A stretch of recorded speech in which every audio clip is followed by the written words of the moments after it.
So good afternoon, everyone, and welcome to this HRD Connect and Jugo webinar around virtual onboarding best practices, strategies for successful employee integration.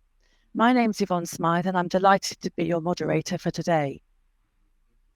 So taking the topic at hand, with remote work very much a feature across the world of work and a trend showing this is unlikely to continue, virtual onboarding has become a necessary practice for many organizations. However, virtual onboarding can be challenging, and it can be difficult to make new hires feel connected and engaged with both their new colleagues and their new organization. Therefore, a positive onboarding experience is crucial for new hires as it anchors the foundation for a strong, positive relationship with the organization and with colleagues. It fosters early engagement, commitment, job satisfaction, and productivity. And research has shown that a positive early onboarding experience also leads to higher retention rates, as employees who feel connected and engaged are more likely to stay both in the medium and in the long term. By investing in a positive onboarding experience, organizations can build a loyal workforce that is committed and purposeful to achieving their goals. So today, we're going to share our recommendations and insights on how you can onboard effectively in a virtual environment. So without further ado, may I introduce you to our esteemed panel? And I'm going to ask them to introduce themselves to you. Before I do that, let me just remind you of some housekeeping. So first of all, please do keep your cameras on, turn them on and keep them on. Ensure that you view its full screen to get the full benefit of the insights and some of the topics we're talking about.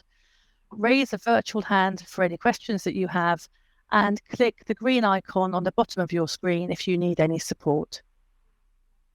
So, back to the panelists and our esteemed panel. May I introduce three colleagues for today's session. First of all, to your left, you'll see Ben Hurrell, who is a Director of Learning at Jugo. Sophie Bryan, who is the Founder and Chief Workplace Culture Specialist at Ordinarily Different. Also, Oana Iodorescu, I hope I've got that right, Oana, Executive Talent Advisor and D&I Strategist at We Include. My name is Yvonne Smythe, as I've mentioned, and I am the Director of the Human Resources and Legal Practices at Hays. I also focus a lot of time on customer engagement around DE&I strategies. So Ben, could I invite you to tell us a little bit about yourself? Hi there, everyone. Yes, thank you very much for that introduction. My name is Ben Hurrell. I'm the Director of Learning here at Jugo, where I've been for the last 6 months working to make sure our people are at the top of their game, creating great technologies that do amazing things that we'll see today. But prior to which, I worked in consultancy globally with a lot of companies during the spicy part of the early 2020s. Where we had lots of transition towards that virtual space. So really excited to contribute today a little bit of my learnings globally, how different organizations manage to overcome this challenge. Thank you, Ben. Sophie, over to you. Short introduction. Hi, so I'm Sophie Bryan. I am the Founder and Chief Workplace Culture Specialist at Ordinarily Different. So my organisation helps various different organisations from small startups to big globals with understanding what their workplace culture is, primarily from the perspective of happiness at work, healthiness at work, productivity and purposefulness. So this is a great conversation to be talking about the workplace culture piece when it comes to onboarding. Sophie, thank you. And last but not least, Oana, a little bit about yourself. Oana Iodorescu here. Thank you, everybody, for attending this discussion today.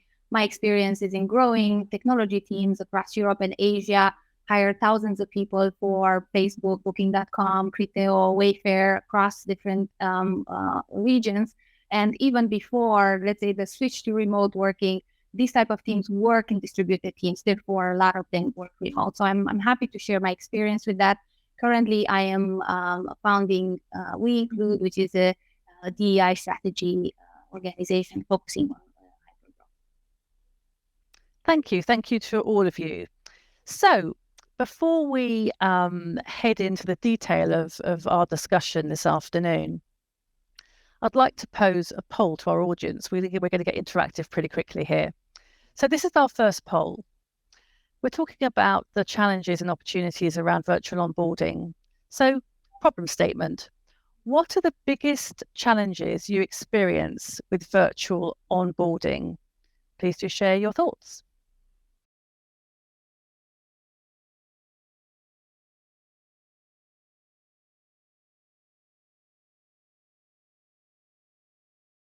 So you'll see here that we have 3 responses.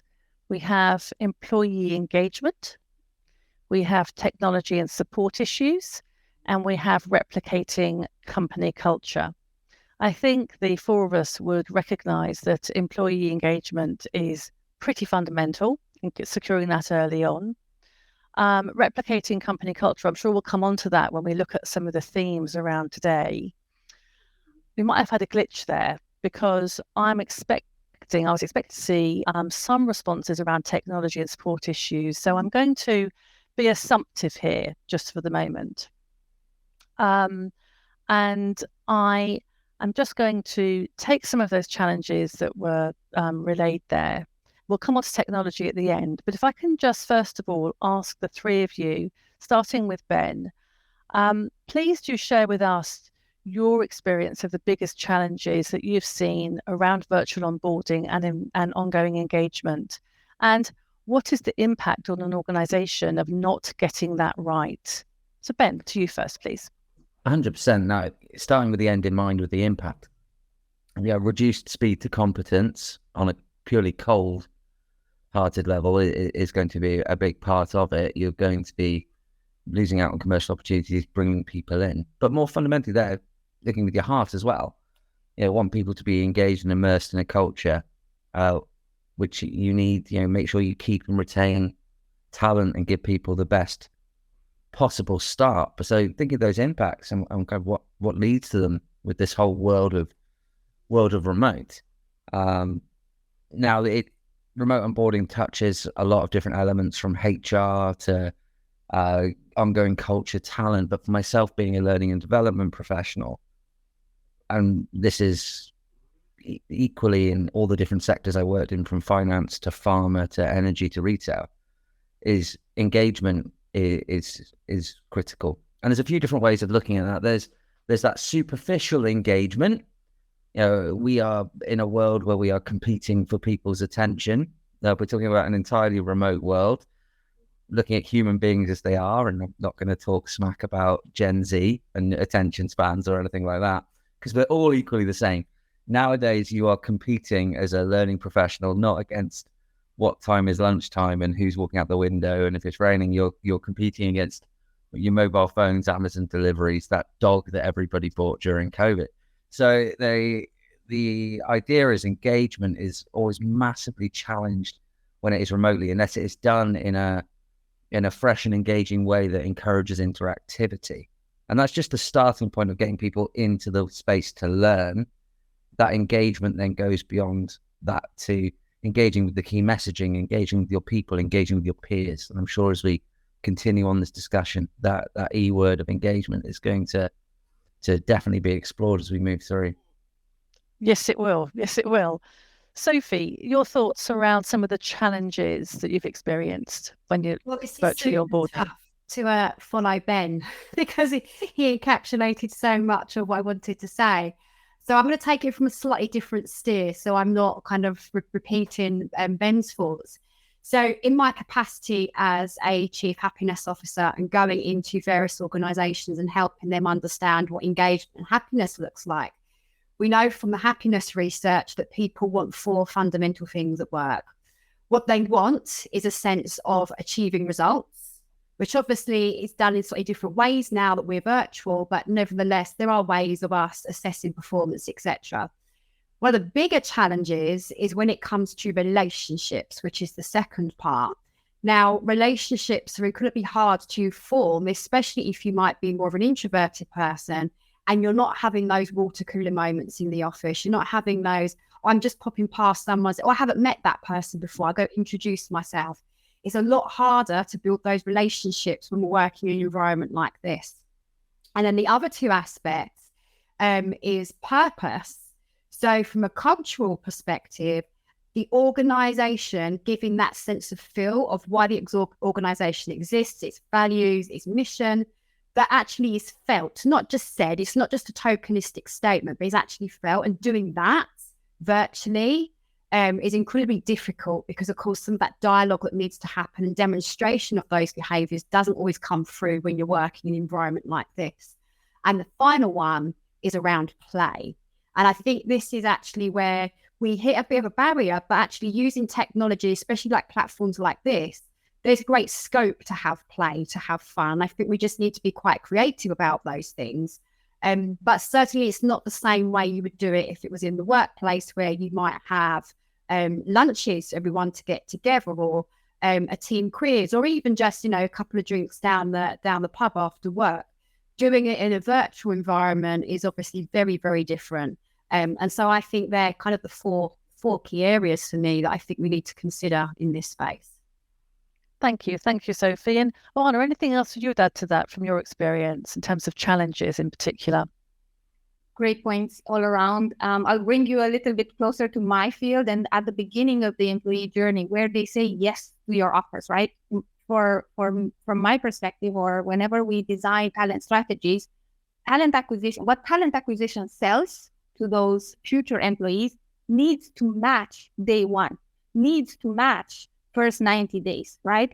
So that consistency is super important, because if we set expectations here and we deliver here, we didn't do our job, right? And vice versa, kind of setting right expectations and getting people excited and having them excited throughout this process is essential. And just to add a little bit to this, somehow is around really considering your programmatic onboarding, especially for virtual onboarders, and acknowledging that one size doesn't fit all. We have different learning styles. We have different communication styles. And packaging that into a program that offers all those options to people really makes the experience equitable for everybody, right? We don't design just for the extroverts. We don't design just for, native speakers. We must be very aware of the implications of language and communication all throughout. So just kind of think of this expectation set that we do in talent acquisition. Speak with your talent acquisition leaders to make sure that we promise the same things, and things would flow from there. And of course, get feedback. I think for in general, when designing like this type of solution, the big challenge is getting honest and authentic feedback so we can fix where we go next. Exactly. Evolve as we go. And I think the piece around iteration and listening and really understanding what the user experience is just so important in this area, because we have so much diversity and preferred ways of accessing information, and the technology like this obviously is always evolving. So thank you, great points. And just touching on the technology piece again, when someone joins an organization, they are met with an avalanche of information to take in. They are met with a mountain of tasks to complete, and they are receiving communications absolutely all around them. So it's pretty difficult to navigate.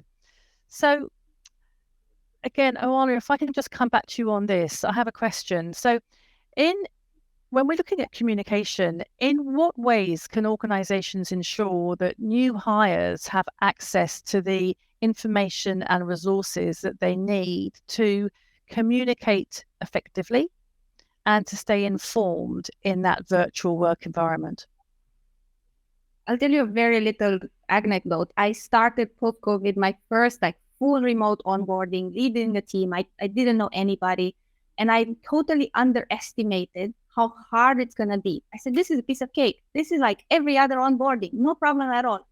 3 months later, I found myself alone. I felt I didn't know anybody truly.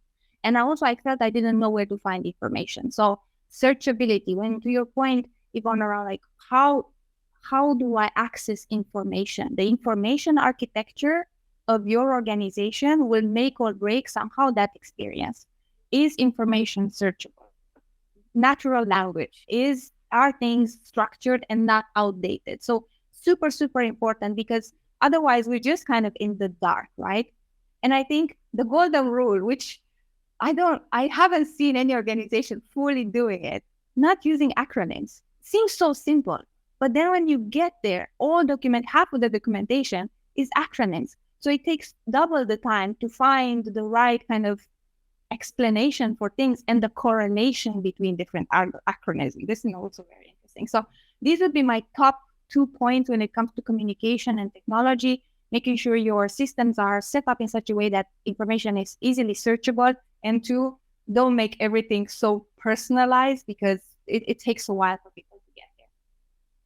Yes, signposts and do what you say you're going to do on the tin, really, and make it easy. Because of course, what you don't have is you haven't got your colleague next to you when you say, "Can you just what's this? What's this?" Exactly. There's no quick signposting, so you have to make it easy in terms of accessing, from the get-go. Absolutely right.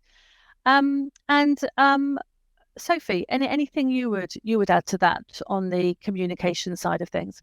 Well, you've touched on it for me, Yvonne, actually, with the not having your colleague sat next to you, because we all know in the workplace, if Iona had come across all these acronyms, like, what does this mean? You would just go to the person sat next to you, wouldn't you, and say, I'm completely lost. How do I find this document? And Iona would go, oh, it's called that. Don't search for it under this. Then we'd all be off. So completely get the point around making it easy searchable. But the thing for me to add to that would to be, we can create those sat next to each other moments by using technology. So I think part of the onboarding process has to be around, why not set up what I would call like action cafes, where groups of colleagues can come together or work online asynchronously. You haven't necessarily got to be talking with each other, conversing. In fact, when I've done this with my clients, often the microphone goes off, the screen goes off. But at that point, when you just need to can I just ask quick questions? Anyone know what this is? That team is there and available to you. And that's where I think that sense of connection starts to come in, that even if you are on different time zones, you're in different working spaces, some are in the office, some are from home, you still have that sense of cohesion with each other, that as a new starter, you can reach out to that community because they're there in real time, rather than waiting for a response to come back on email or instant messenger. So, and technology like this would be a great environment to be able to facilitate something like that. Yeah, thank you. Thanks for that, Sophie. And let's just drill down on the technology piece a little bit more, because it's a huge enabler if built and delivered and kind of supported well. Ben, this one's for you then. So how can organizations leverage technology and virtual platforms to establish those seamless and meaningful communication channels? Yeah, certainly. Technology in the last 5-10 years. You're on mute, I think, Ben. Sounds like it. Remote working, for driving connection and human connections come a long way, but it's still got a way to go. And having great platforms that bring people together to generate that human connection is really important.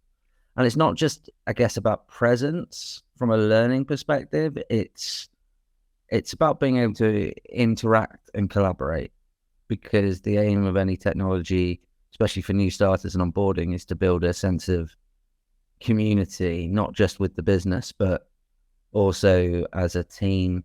Taking Sophie's point, moving it further, you talk about connecting people in groups and teams.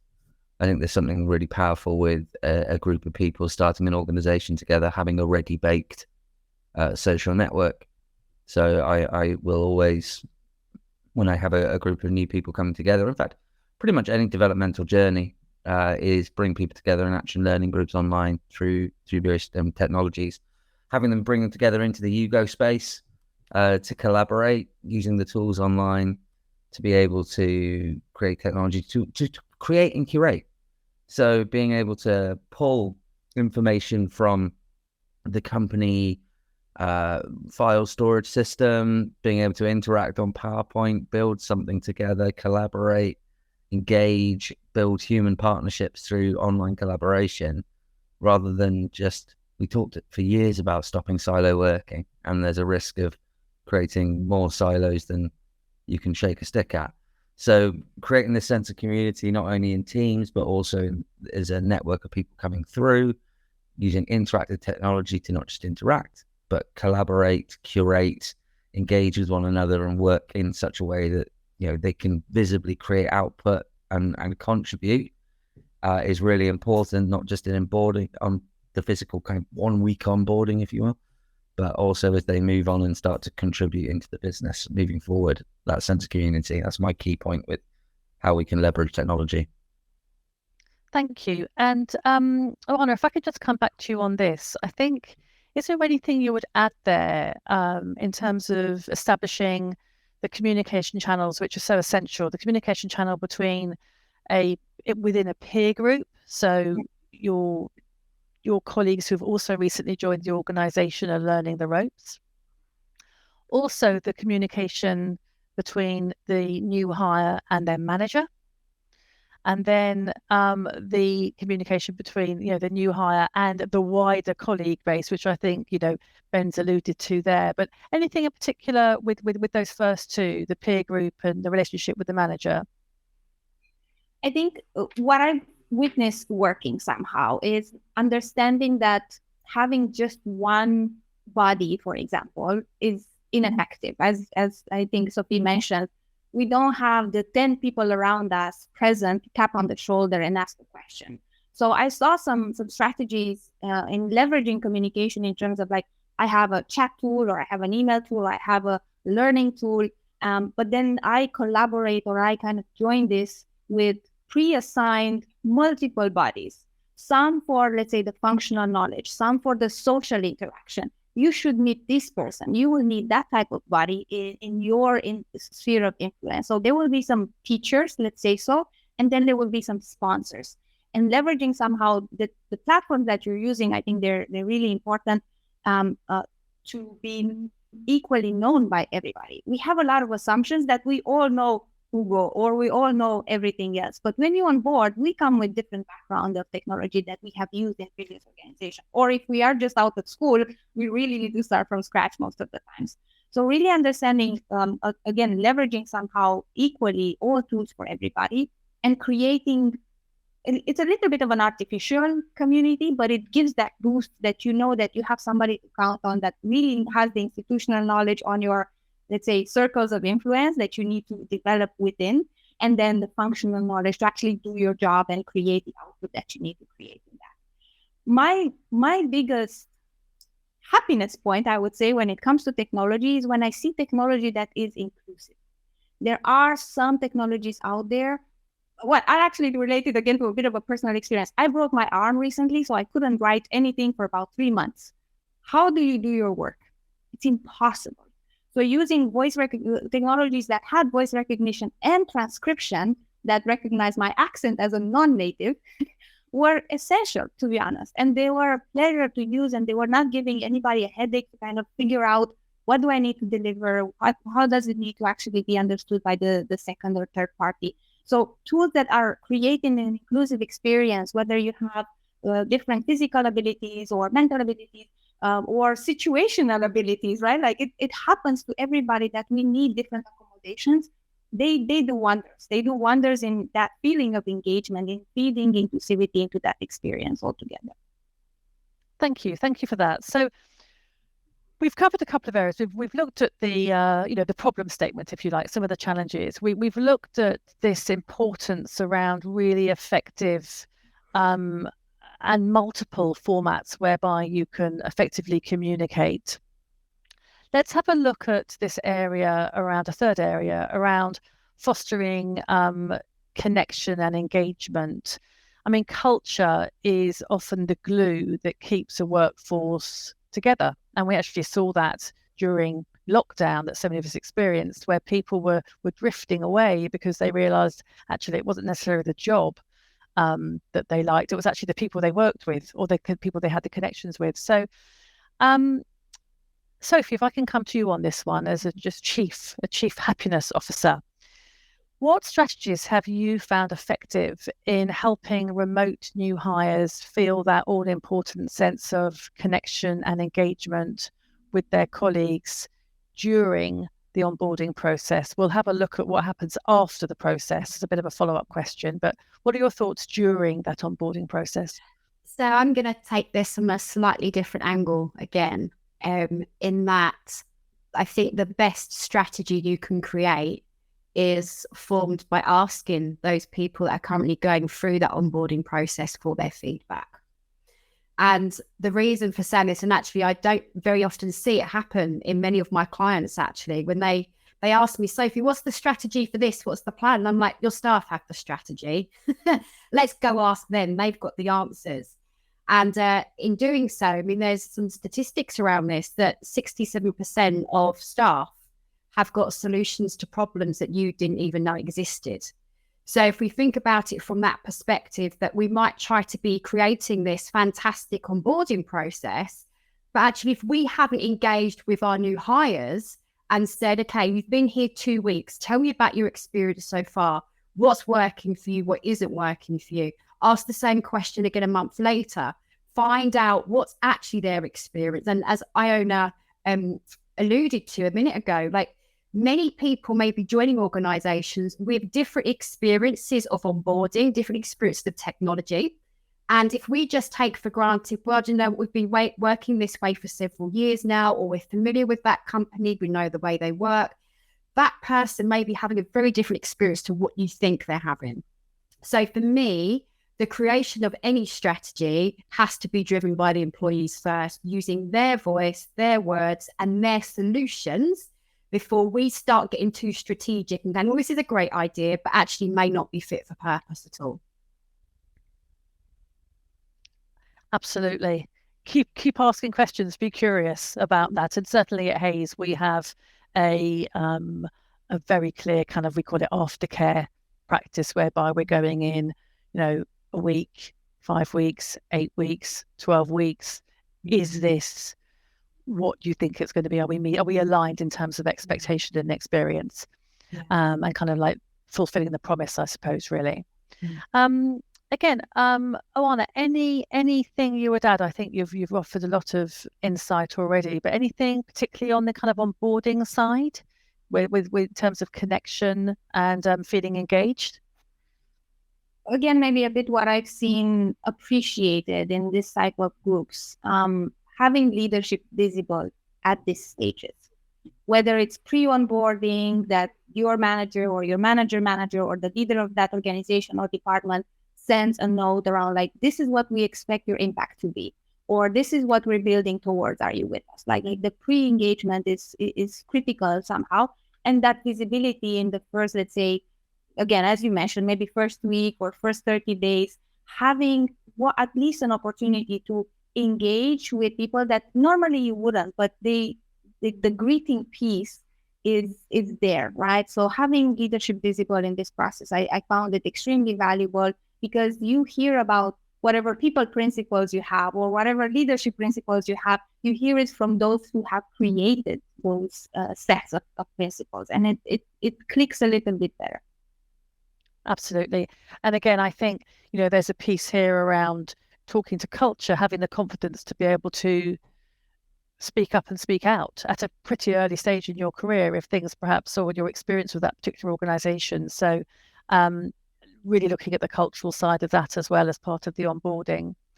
And then once in an organization, and after that kind of initial setup, let's say the first 30 days are over, and a lot of the immediate attention and activity has passed.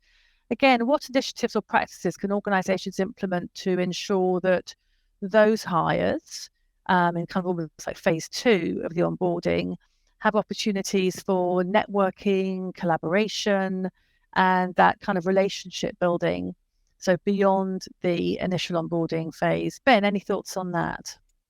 Yeah, certainly. I mean, this is really in our wheelhouse. A lot of the learning professionals I talk to, and how we use Jugo ourselves is to provide these opportunities as well to bring people together, not just kind of networking, but into collaborative spaces as well, and also team building with a mixture of different teams that would get people involved, interacting in a virtual space that replicates the human experience. Just to put it into perspective, from a previous client I worked with, they were a large Swedish furniture company, and they had this concept of the fika. Now, the fika, meaning kind of the breaks, bit of tea, it's a bit of cake, it's a step out of the day, it's collaborative time to enjoy time away from work, with people. And what I wish I had at the time was virtual spaces like this, rather than just staring at each other like postcards on a screen in a cold and static environment, to be able to bring the human back, bring people to the front, put two people onto a desk to have a conversation and give a talk, like an interview, like that famous interview with like Oprah and Obama when they were sat next to each other, being able to talk and collaborate in that space for us to drive more positive outcomes for the success of onboarding. Because onboarding, if you even a contact center environment, traditionally you'll probably could lose up to 25% of your team over a 12-month period. And when that's remote, that can sometimes be doubled. So to create real demonstrable outcomes for people using platforms which encourage the human connection that you can do so much on, from internal comms to collaboration to networking to my Swedish meatball-loving colleagues who would have loved to come into a space for a fika. It's just hugely powerful. That's just, leveraging kind of communication, the technology, but I guess so much more about that concept of community, bringing people together, introducing them, and as Oana said, around having senior visibility. And that's something we're really proud of that we do here. Our senior leaders are always very visible to new starters when they start, not just on Jugo, but where they have the chance to in person as well. So where I've seen the most successful initiatives that I've seen have been where organizations have done things like the fika, like the social things, virtually and remotely, albeit in less beautifully designed spaces. But that's still that concept of bringing that communities of people together in spaces to get them mixing with others as well, because it does have to continue on beyond the onboarding phase, as you say. Okay, thank you. Thanks for that, Ben. Before I move on to our fourth theme, which is going to be all around really effective interactive learning for remote workers, remote learners, I've got a poll for everyone. And so I'd like to pose another poll question here, which is, to what extent are you looking for innovative approaches to make virtual onboarding, all importantly, interactive and engaging? So your thoughts on that would be great. And whilst we wait, the results have popped up. Gosh, I didn't need to wait at all on that. So by the looks of that, looking now and looking next year, so it's very much a near and medium term horizon. Next year is historically would be a short term. It's now medium term, the way things are moving so fast at the moment. So certainly there's a demand to really seek out what's best in class here. And I know the team at Jugo are very happy to share some information. There's a QR code at the end of this session. We're looking at the importance of interactive learning.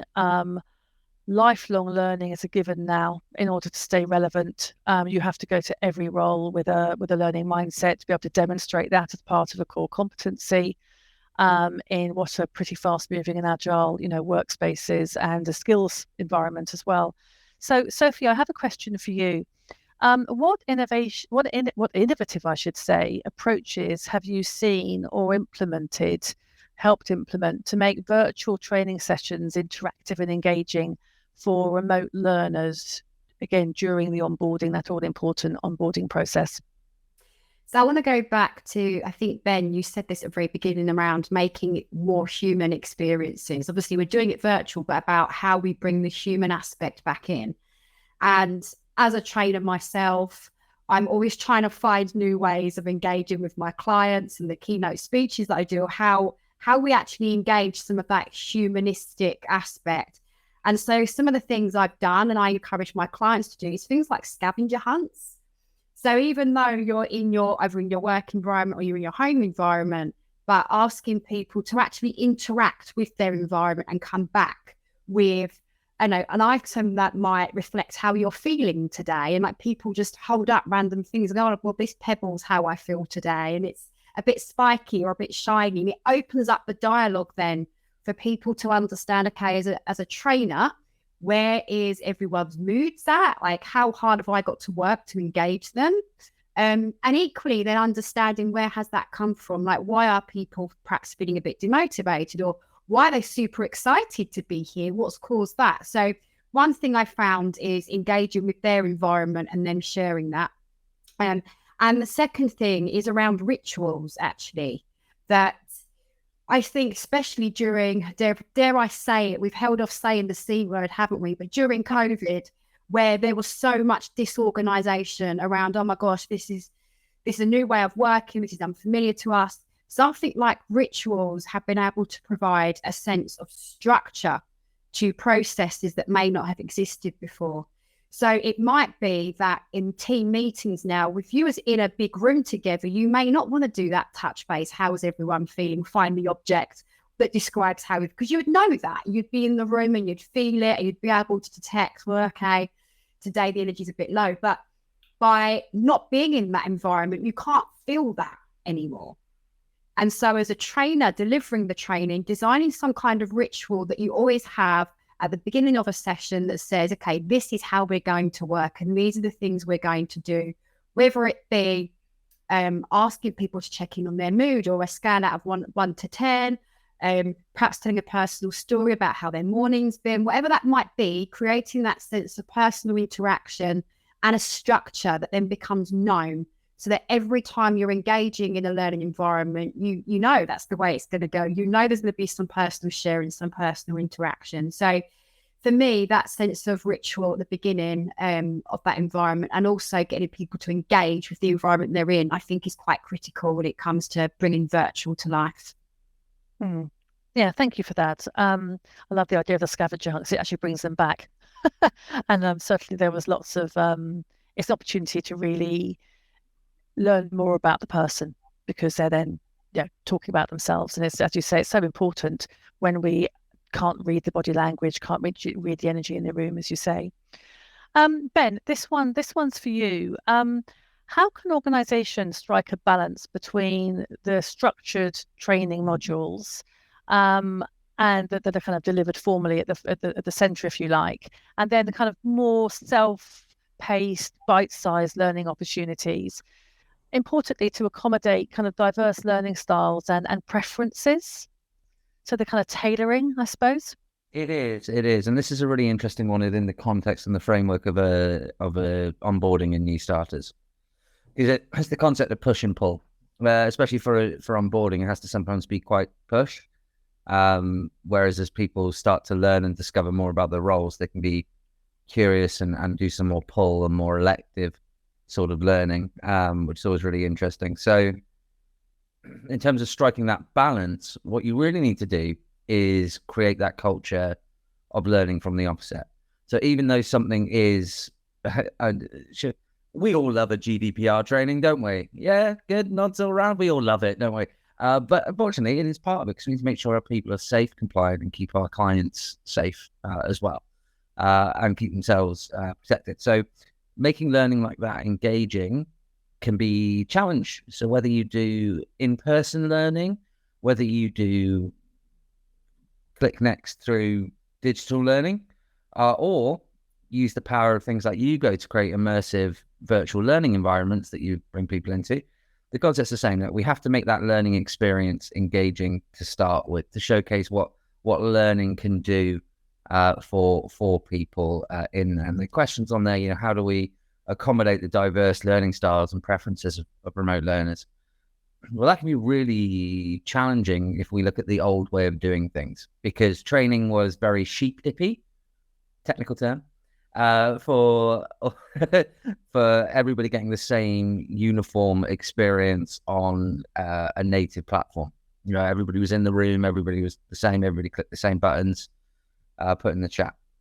Whereas now, as technology's got on, where we're using Jugo for remote onboardings, having the interactivity through emoji, video, different virtual environments, breakouts, chat, getting some form of interactivity every 5 minutes allows me as the facilitator to get a good, deeper depth of understanding on how to connect people with the learning outcomes that they need to be successful. So whilst the question is talking about how do we balance that structure, fundamentally, it all has to be start with and be underpinned by creating a great initial learning experience. And if people are bought in and they fall in love with the environment, which is excited and engage them in a human way, then it'll be easier to pull them back to it later on as we run seminars, webinars, town halls, invite guests to speak, bring leaders into virtual spaces, doing Q&As at the desk with people who are fresh to the business or people who've been here a long time, getting a fair, accurate representation of our people by making sure that we give everybody an equal voice and chance to be well represented. So creating that balance has to start with creating a great experience and then leveraging technology later on to be attractive to people to come into, because we have those 4K Ultra HD expectations now, whereas the old way of doing, please do your compliance e-learning, please do your module on this, no one's excited by that. So let's make them fall in love with learning by blending it in the right way, using great virtual immersive platforms that are representative of the community we are as a team, and drive things forward that way. Bit of a roundabout answer, that one, but fundamentally start with engaging people in a really exciting way and good things will come.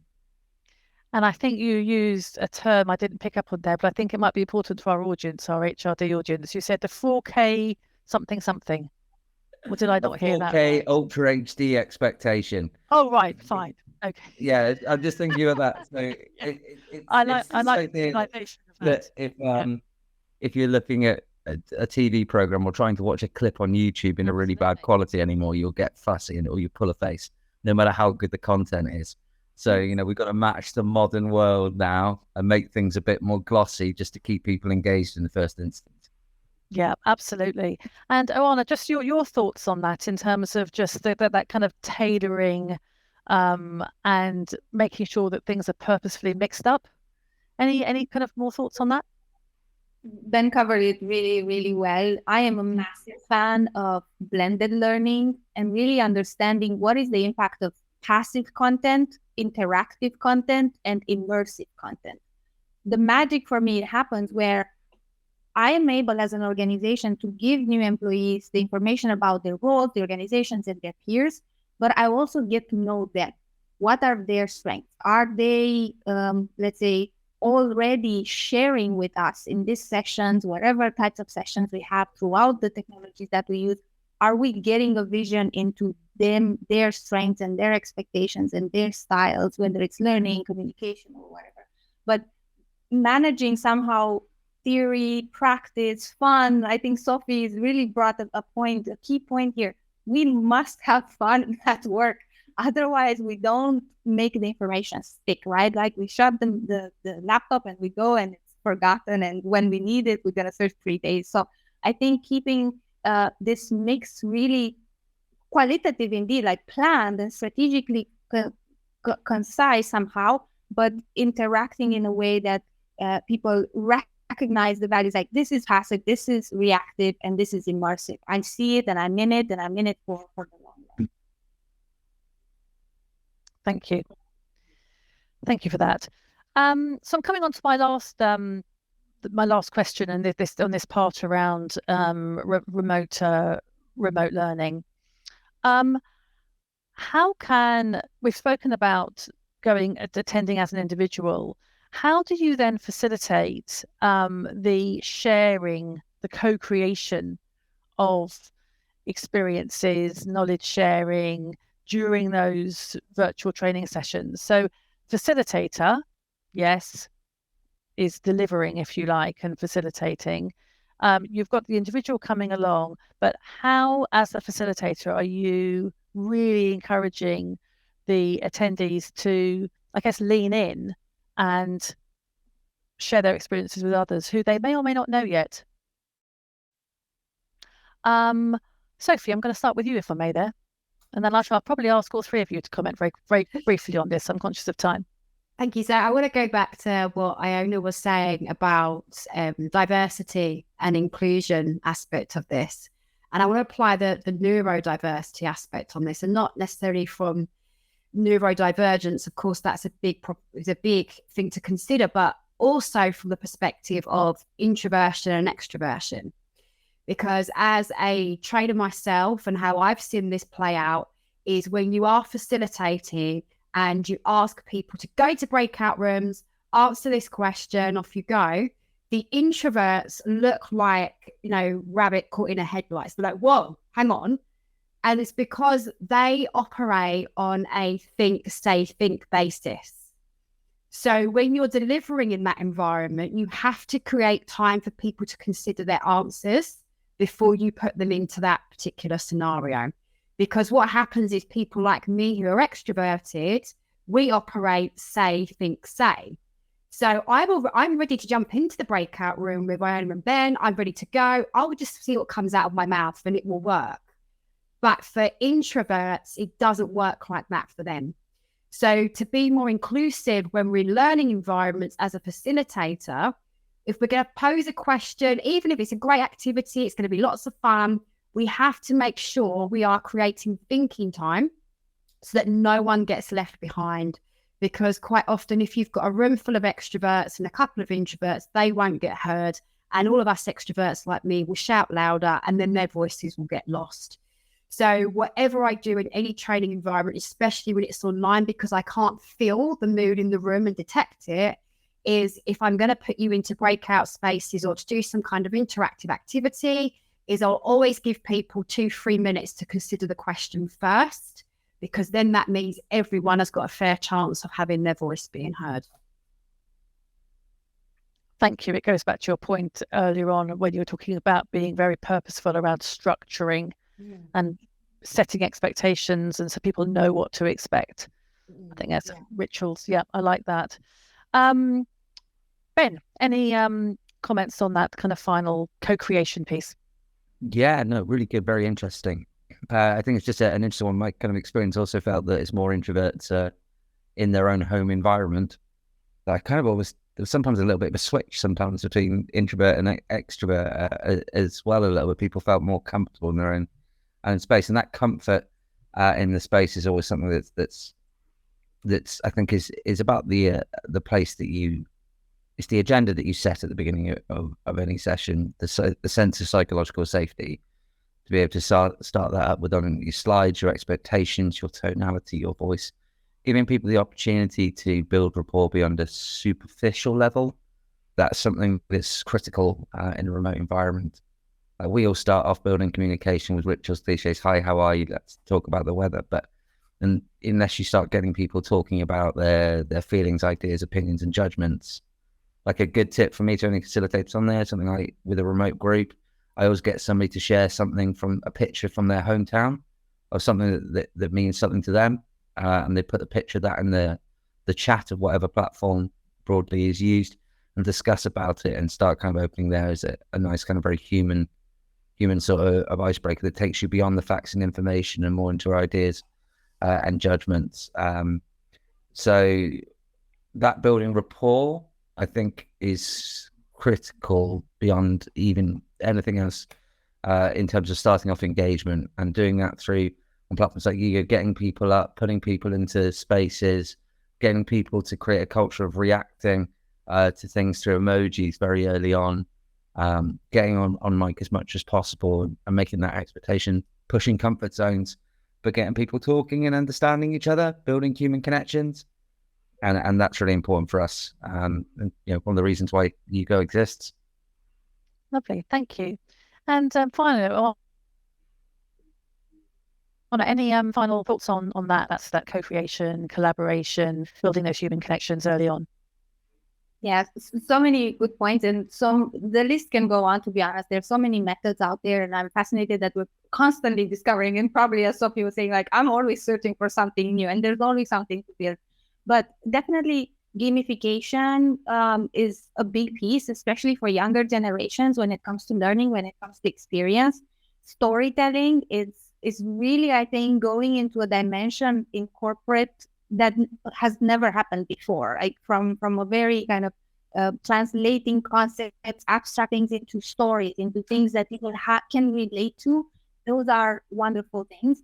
But for me, where maybe just to add my let's say, wrapping it all up, what happens in online? What happens in remote when you're left on red? You said something, you see the double green or the double blue, whatever it is, check, and you get no response.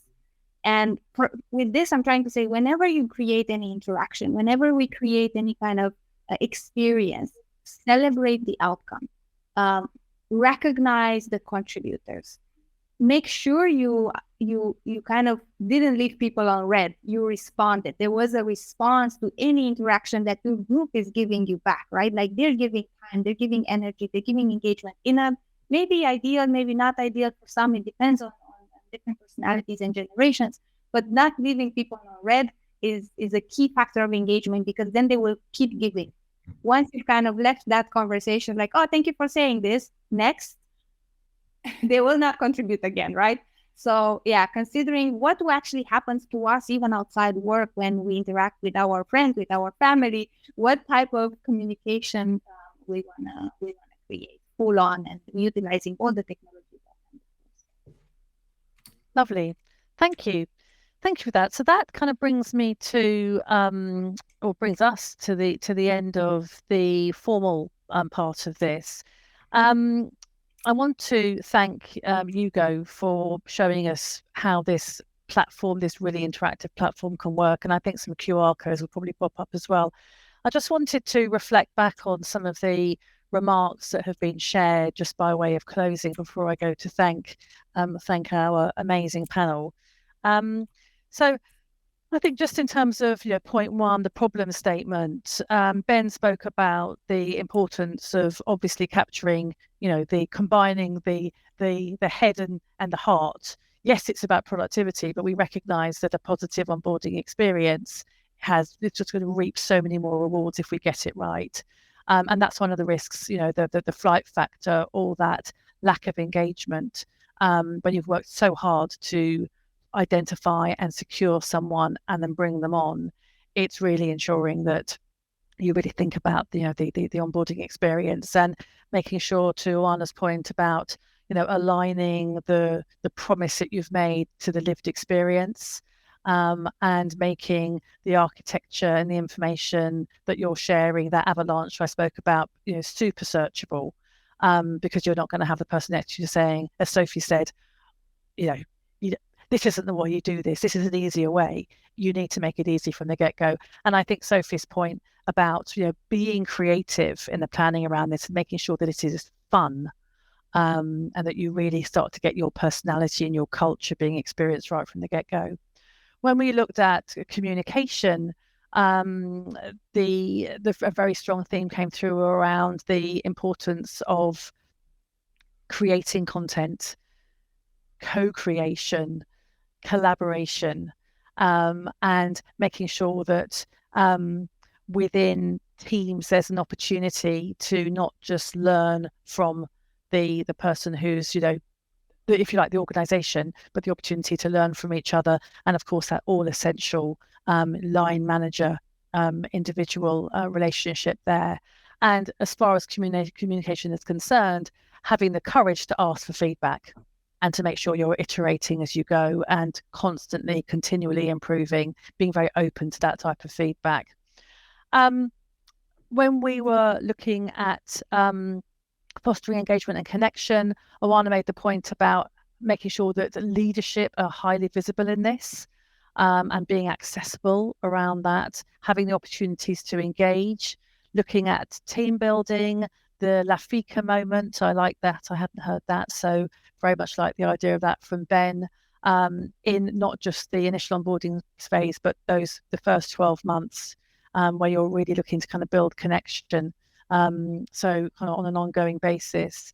And then just looking at remote learning and virtual learning, making sure that there are opportunities to be really kind of humanistic, to use Sophie's word, I think there.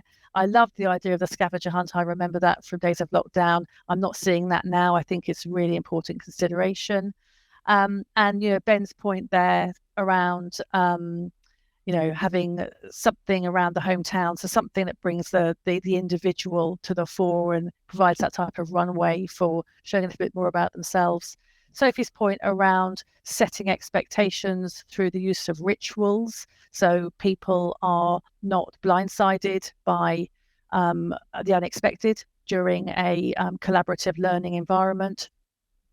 And the piece around neurodiversity, which resonates very much with me, when you go into those rushed 5-minute rooms, and it's always the people who have the most to say and no one else says anything. So flipping the say, think, say to the think, say, and then reflect again. And I think the last point to Oana, making sure that if someone is engaging, that you in turn lean in, and you have a natural extension of a conversation you would have in the workplace or with a personal friend or a relationship, where you're actively taking an interest and letting a conversation go to its kind of organic end, because then you're more likely to get positive feedback coming back. So I think that hopefully that's a summary of some of the excellent points I think you covered, dear panelists. So thank you. I think we might have a QR code coming up where people can learn a little bit more about Jugo, which obviously today have been kind of hosting the platform. There we go. So do take a snapshot of that, and if you want any further information. But at this point, I just really wanted to thank and ask you to thank me virtually, or join me in thanking virtually Ben, Sophie and Oana for their time today, and their sharing their expertise and insights with us. So on behalf of HRD Connect and Jugo, thank you for joining us today. Thank you very much.